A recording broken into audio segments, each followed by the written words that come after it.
New education policy के अंतर्गत आज हम लोग डिस्कस करने जा रहे हैं सेमेस्टर 2 हिस्ट्री का। एमडीसी पेपर है आप लोग का, ये 75 नंबर का रहेगा।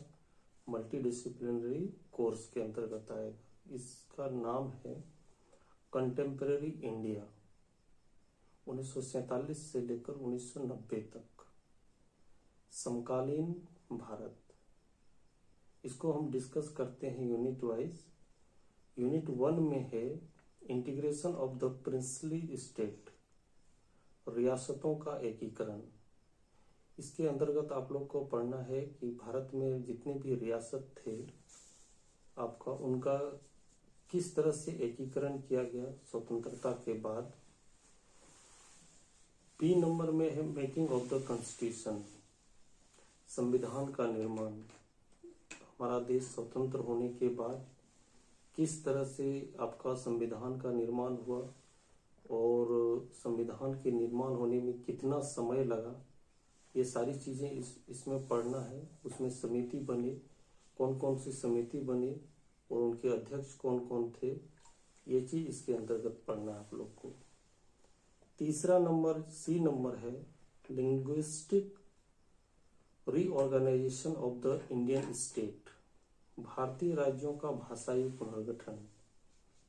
स्वतंत्रता के बाद 1953 में प्रथम भाषा आयोग बना और उसी के ई में इसका पुनर्गठन किया गया 1953 में। इसको पढ़ना है आप लोग को।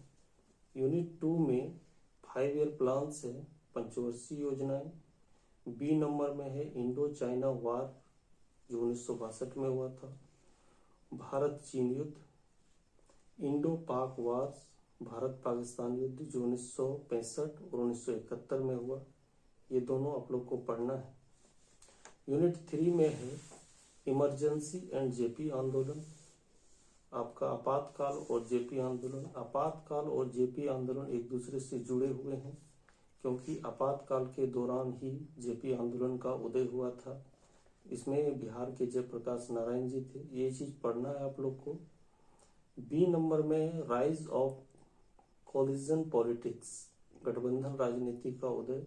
भारत में गठबंधन राजनीति का उदय कब हुआ, ये चीज पढ़ना है। सी में है economic liberalisation and globalisation, nature and impact, आर्थिक उदारीकरण और वैश्वीकरण, इसकी प्रकृति और प्रभाव। हमारे देश में आर्थिक उदारीकरण कब आया और उसके साथ साथ वैश्वीकरण आप लोग को पढ़ना है। आर्थिक उदारीकरण जैसे 1991 में आया था। ये सारी चीजें आपका एमडीसी हिस्ट्री 2 के अंदर पढ़ना है। इसमें कुछ बुक्स भी आप लोग पढ़ सकते हैं, जैसे आजादी के बाद भारत बिपिन चंद्रा का है और गांधी के बाद भारत रामचंद्र गुहा का है। Thank you.